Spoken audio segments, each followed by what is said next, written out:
Well, good evening. Thank you for being here this evening. I want to spend some time actually studying a book, minor prophet of the Old Testament, that we probably haven't really studied, at least in sermon form before. I know that I'm not sure I've ever heard a sermon about the minor prophet Nahum.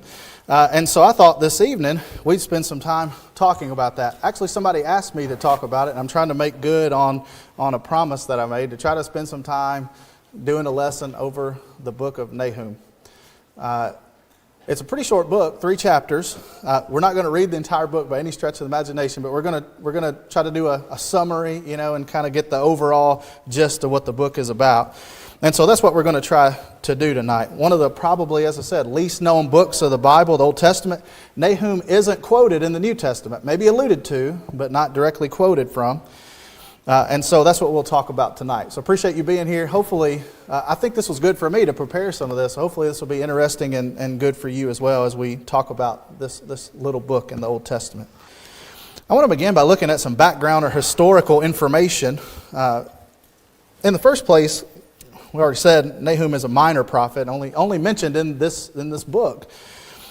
Nahum is from the village of Elkosh, and that's mentioned in Nahum 1, verse 1. It says he's an Elkoshite. I tried to look and see where that may be, and there's really no consensus. There's a couple different cities that are listed as possibilities if you do some research. One of those cities claims that they have the tomb of Nahum, but we just really don't know. That's really all the information that we have about Nahum. We just simply aren't provided a lot of information.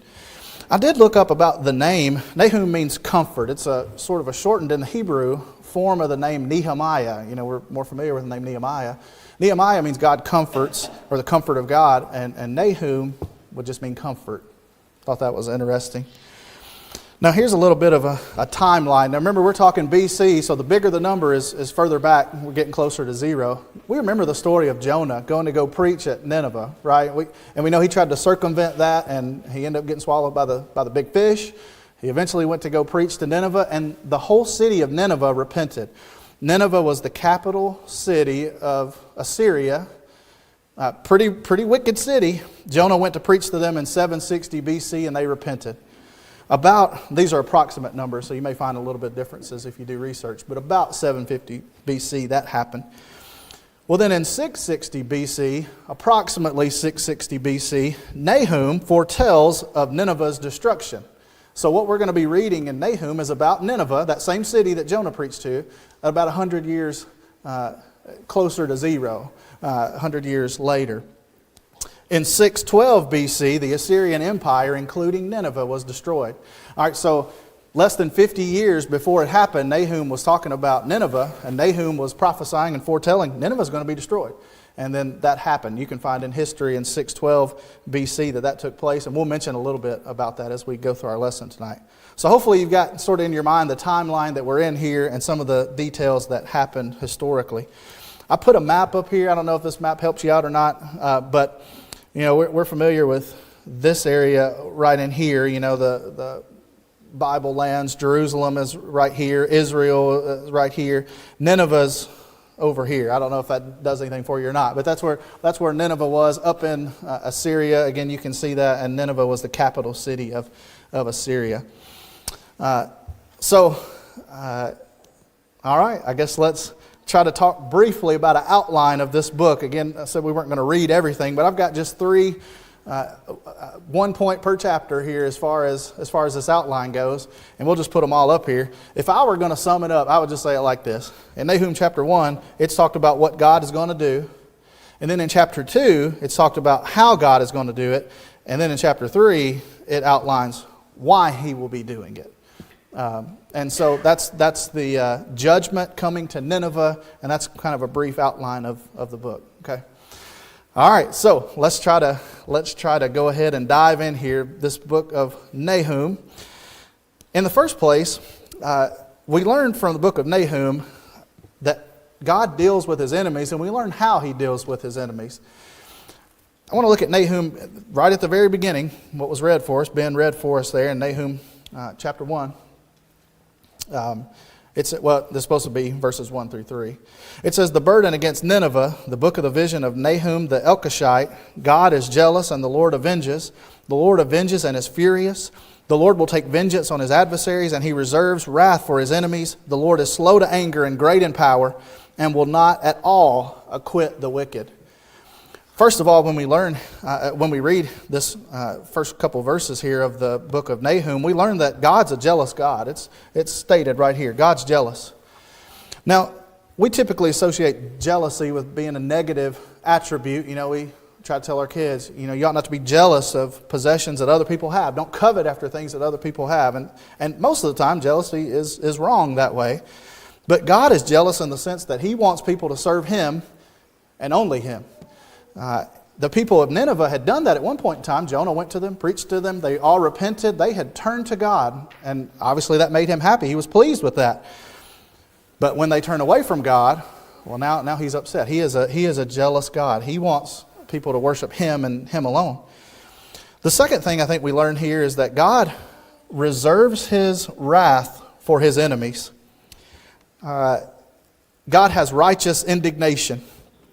And maybe some people ask, why does God have that aspect to him? You mean God is going to hold, he's a wrathful being, and he's going to use that wrath and hold that wrath, reserve that wrath just for those that are his enemies. Why does God have that aspect to him? Well, it's due to lack of respect for him. And that's what we see in the people of Nineveh. The city of Nineveh had rejected him. And so we learn that God reserves wrath for his enemies. The third thing I'd say, let me get these marks off the screen. The third thing I think we learned just right at the outset is the Lord is slow to anger. The Lord is slow to anger, but don't mistake that as a sign of weakness. God is patient. He is long-suffering, but that doesn't mean he's unable to act. And the people of Nineveh were going to find out the hard way. The Lord is slow to anger, but he's also great in power, and he will not at all acquit the wicked. He's not going to let wickedness slide. It may happen for a short time period, and it may seem like, nothing's really going to be done.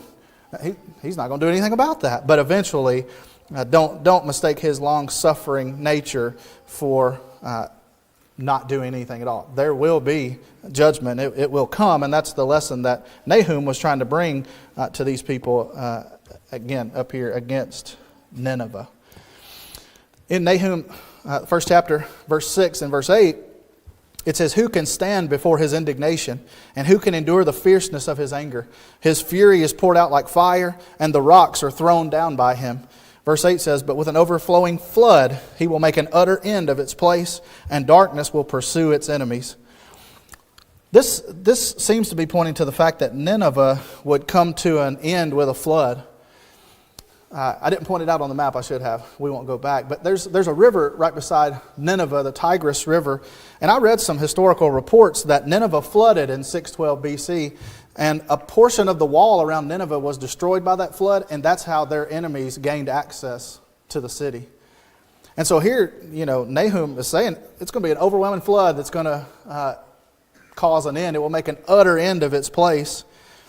And the Babylonians, led by Nebuchadnezzar, invaded the city through that breach in the wall. It's kind of interesting that they were not going to be able to stand against God. We'll talk more about that as we go on. A couple more verses in chapter 1, Nahum 1, verse 14. It says, the Lord has given a command concerning you. Your name shall be perpetuated no longer. Out of the house of your gods I will cut off the carved image and the molded image. I will dig your grave, for you are vile. Behold, on the mountains the feet of him who brings good tidings, who proclaims peace. O Judah, keep your appointed feast, perform your vows, for the wicked one shall no more pass through you. He is utterly cut off.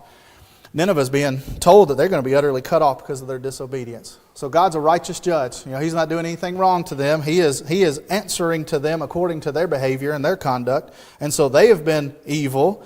And so they're going to be judged because of that. They will be judged and they will be cut off. So I want to kind of make application to us.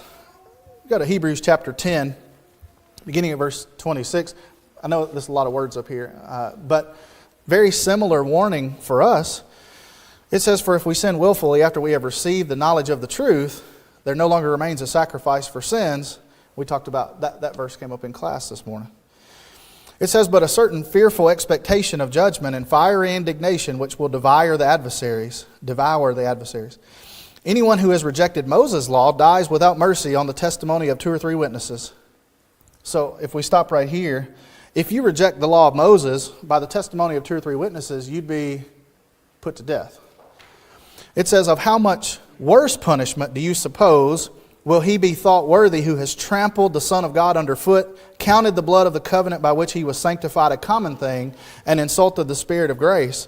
For we know him who said, vengeance is mine, I will repay, says the Lord. And again, the Lord will judge his people. It is a fearful thing to fall into the hands of the living God. The Hebrew writer is just warning us, if we turn from God, if we totally turn our back on God, and that's going to be our conduct, he's comparing the old law to the new law. The old law, people would be put to death for rejecting the law. And he's saying here, how much worse would it be if you reject the Son of God? Well, it's hard to even imagine. How could it be any worse than that? Well, eternal separation. And so here, this statement, it's a fearful thing to fall into the hands of the living God. That's true. That is so true. And so, how much worse would punishment be if we reject the Son of God? If we make ourselves an enemy with God. And that's what Nineveh had done. I was thinking about this. Eventually, we want to become spiritually mature and not just do things out of fear of punishment. So we tell the kids, if you don't do X, Y, and Z, you're going to be in trouble. And so when they're young, they do that because they're afraid of getting in trouble. So I better do what I'm said to do, or what I was told to do, or I'll get in trouble. And spiritually, that's kind of how we are too. We do a lot of things out of fear of getting in trouble, but hopefully we eventually get to a point to where we're mature enough and we want to do the right thing because we want to please God. Children hopefully will grow up and eventually do things, I want to please my parents. I want to make them happy, and so I'm going to do the things that I know they want me to do because I love them and I want them to be happy. We should do the same thing with God. But at a baseline, it is a fearful thing. We should be afraid of becoming an enemy against God. And I think that is so true what the Hebrew writer has to say there. We don't want to forget some motivation there that we should be afraid if we have made ourselves enemies of God. And so remember, we said in the outline of the book of Nahum, we said the first chapter kind of outlines what God is going to do. Well, he's dealing with his enemies. Judgment is coming. Our next point is going to be the destruction of Nineveh. We said the second, if we were going to outline the book, would be how God is going to bring this judgment. So let's talk about that, the destruction of Nineveh. Nineveh was a very powerful city during its time. And I don't want to underestimate that or understate that. It was a very powerful city.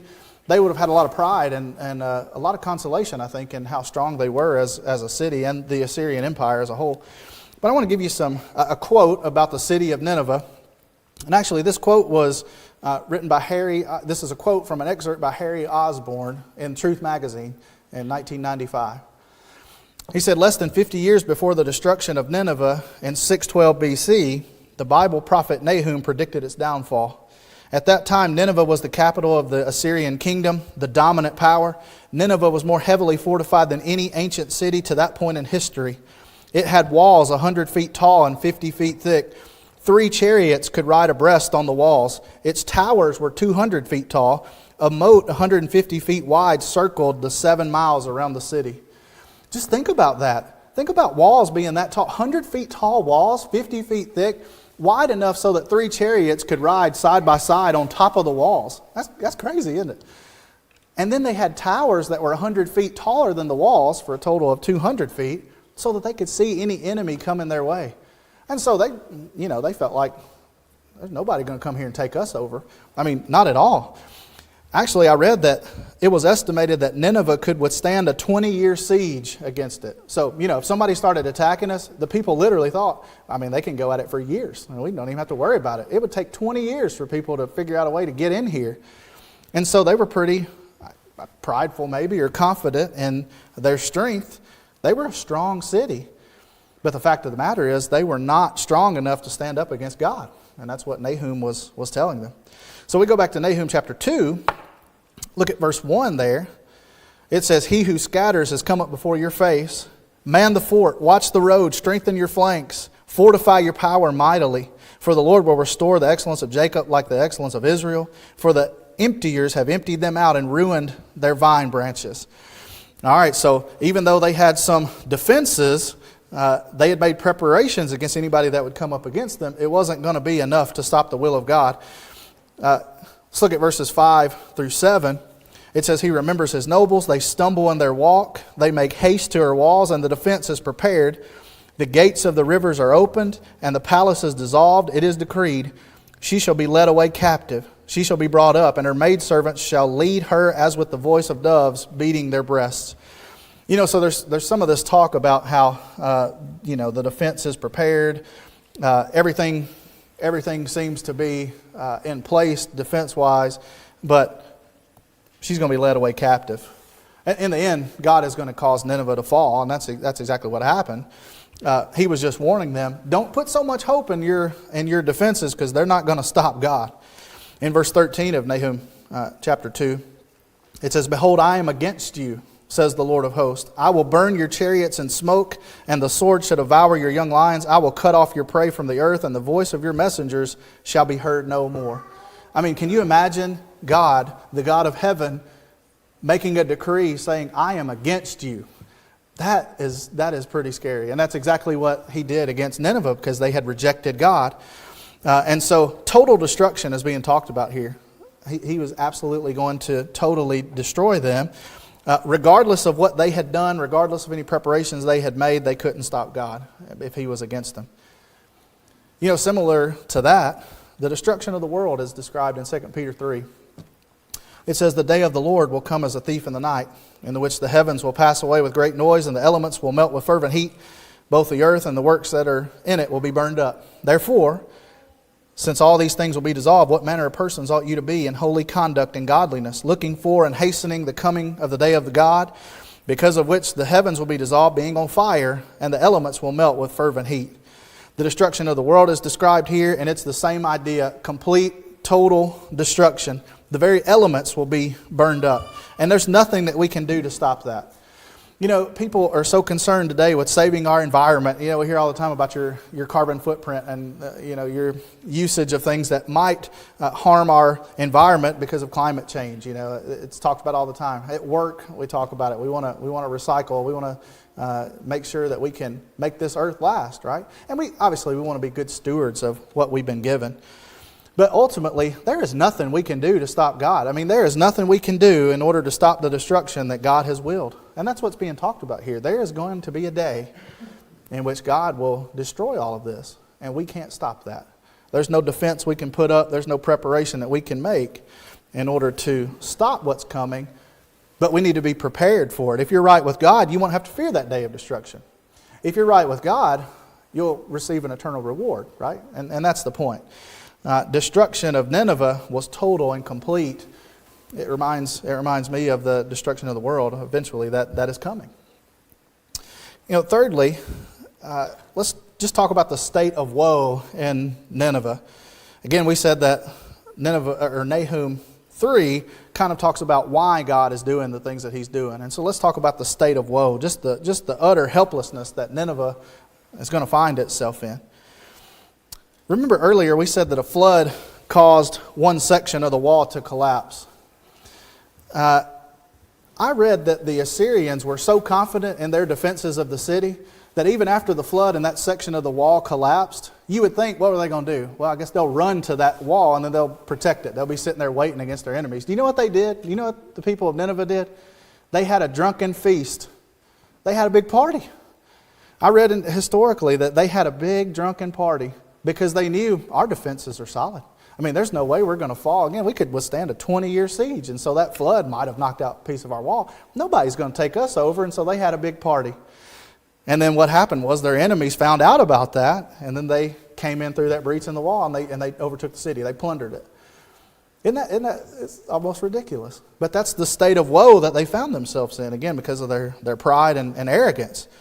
But imagine not being ready for God's judgment, caught off guard. No do-overs at that point. They were in a total state of woe. In Nahum chapter 3, beginning at verse 5, it says, Behold, I am against you, says the Lord of hosts.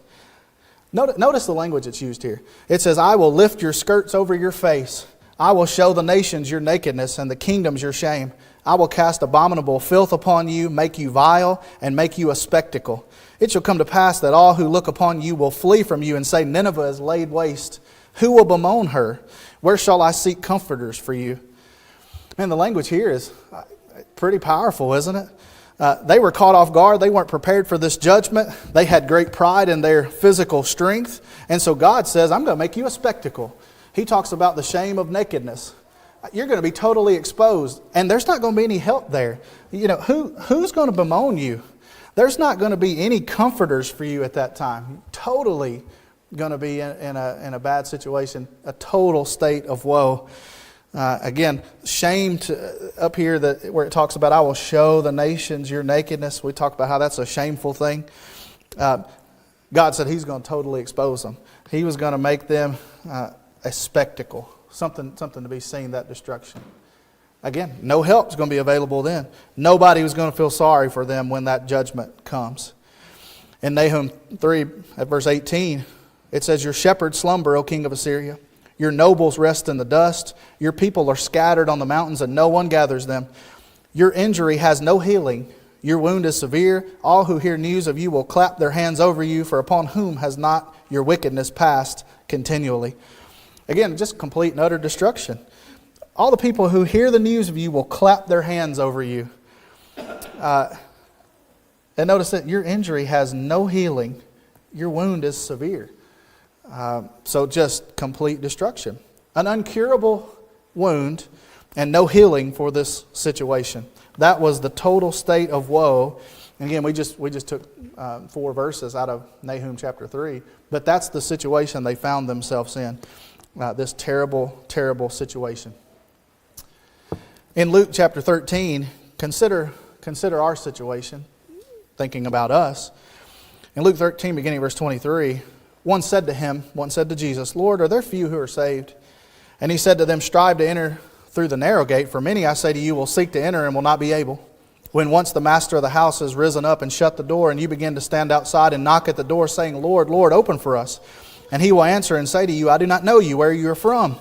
Then you will begin to say, we ate and drank in your presence, and you taught in our streets. But He will say, I tell you, I do not know you, where you are from. Depart from me, all you workers of iniquity. There will be weeping and gnashing of teeth when you see Abraham and Isaac and Jacob and all the prophets in the kingdom of God, and yourselves thrust out. Here Jesus talks about this master or this head of the house who is going to shut the door. And then some would be standing outside and they'd be knocking and they'd be seeking to come in, trying to get in. But they didn't have fellowship with the master. They didn't know the master. They didn't know the person who was over the house. And so they're thrown out of the kingdom. They're left out of the kingdom. In Nineveh, they were being judged. They were being thrown out. But judgment is coming upon us in a different way than it came upon them. But judgment's coming to us too. And so we don't want to be found on the outside knocking, trying to get in. We need to be in fellowship with God so that when judgment does come, we won't be in a helpless and hopeless situation like those in Nineveh, again, due to their lack of obedience and service to God. So that's 3 chapters, just a quick overview of the book of Nahum. I want to make one more point, and hopefully I'm not stretching too much when I make this point. So let me explain it after I put it up there. I just put Nineveh versus America. I understand that's a bit of an apples to oranges comparison. Nineveh, of course, was a city. We live in a country. Jonah preached to Nineveh, and they repented and turned to God. That's not our situation, and I'm not suggesting that at all. I almost changed this. I really just want to talk about people living in Nineveh who maybe had been trying to do right, but over a period of time they had fallen away from God, and then judgment was coming. Maybe people like us, living in a place like us, you could have put our world, our country, our county, our city. People living in a place like the place that we live, and understanding that, God's not pleased with things that are going on, but what are we doing? How are you individually handling that, and what are you doing in order to be pleasing to God? Just want to talk about that for just a second. I think it's an interesting thought to consider, and I think it's an important one to consider. Now remember, Nineveh had lost their way. It had been 100 years since Jonah preached to them. They repented, and then 100 years, that's, we think 100 years is a pretty good amount of time, but it's really not. A short period of time, they had fallen away and judgment was coming. What's our situation like? Are we going to be caught up in the world around us? Are we going to be caught up in the country we live in and be found not obedient to God. That's something we got to be on guard against. I know that the world that we live in can be a very evil, very difficult place to live in. Sometimes it's very discouraging to see all the evil going on in the world, and we wish we could snap our fingers and change it, but we can't. And so it seems like we're just overwhelmed. What do we do in that situation? Well, I guess firstly, I would just suggest, we need to keep teaching people. One of the reasons we were put here on this earth is to obviously obey God and be in good standing with Him, but then to tell others about it too. We want others to not suffer the same fate that so many will on Judgment Day. So tell your friends, tell your neighbors, try to be a good example to people and tell them about the good news of the gospel, even in a difficult place. In Romans 12, beginning at verse 1, we're familiar with these verses. Paul said, I beseech you therefore, brethren, by the mercies of God, that ye present your bodies a living sacrifice, wholly acceptable to God, which is your reasonable service. And do not be conformed to this world, but be transformed by the renewing of your mind, that you may prove what is that good and acceptable and perfect will of God. We need to be a living sacrifice, holy and set apart. You know, this term holy, that's what that means, to be set apart from the world. Different. We need to embrace that. You know, people talk about leaning into a cause, you know. We need to embrace that. We're going to be different from the world, so just accept that. Be a living sacrifice. Hey, the world's not going to be holy and set apart to God as a whole, you know. The world is going away from God. But we can't get caught up in that. Don't be conformed to this world. The world's headed the opposite direction. We need to have our mind renewed and then do the will of God. I think those are just well-known, familiar verses, but I think we could just read over them and not really think about what's being said. Don't be conformed to the world. Secondly, I guess we'd say trust God. You know, He's made promises. Now, He's made promises that judgment's coming. That can be a fearful thing if you're not in good standing with God. But He's made promises to those that are His. And if we live faithfully to God, He's going to keep those promises. So believe Him, trust in Him. He's revealed His Word to us. We know exactly what to do, so let's do it. And then thirdly, I would just say don't put off serving God. You know, you can't afford to hesitate to serve God. You know, those people in Nineveh, we talked about, they had a big party. Whenever the walls were falling, they were partying because they thought, we're all good here. Well, we can't afford to hesitate to serve God because we don't know when judgment's coming. So we can't delay. The day of the Lord will come like a thief in the night, so we've got to be ready. In 2 Peter 3, we read verses 10 through 12. The very next verse, verse 13, says, nevertheless, we, according to His promise, look for new heavens and a new earth, in which righteousness dwells. You know, this isn't it. You know, we're looking for a promise that's been made. We have hope and expectation of a new heavens and a new earth, and that's what we're working toward. And so, again, if we're in fellowship with God, we don't have to worry about Judgment Day, but we don't want to be an enemy with God. We want to look forward to this new heavens and new earth. All right, so that's a brief overview, summary of the book of Nahum. Pretty short little book, probably the least familiar with it, but I think there's a lot that we learn there. I mean, I think there's a lot that applies to us today. The judgment of Nineveh and the judgment that we're going to face. You know, we said several times, one day the whole world will be judged. Are you ready for that? Hopefully you've been thinking about that as I have as we've been going through this lesson. We've got to be ready for that judgment. It's coming. We need to be ready. Tonight, if you need to come forward and become a Christian by putting on Christ in baptism, if you know what you need to do, then don't delay, don't hesitate. And that was one of the things we said. Don't put off doing what you know you need to do. We're not promised tomorrow. And so if we can help you become a Christian tonight, let us know. We'd be glad to help baptize you into Christ tonight. Or maybe you feel like you have not held up your end of the bargain. You've fallen away from God and you have something you need to repent and confess of. If you need to do that, we'd be glad to pray for you and with you. If you've got a need, come forward while we stand and while we sing.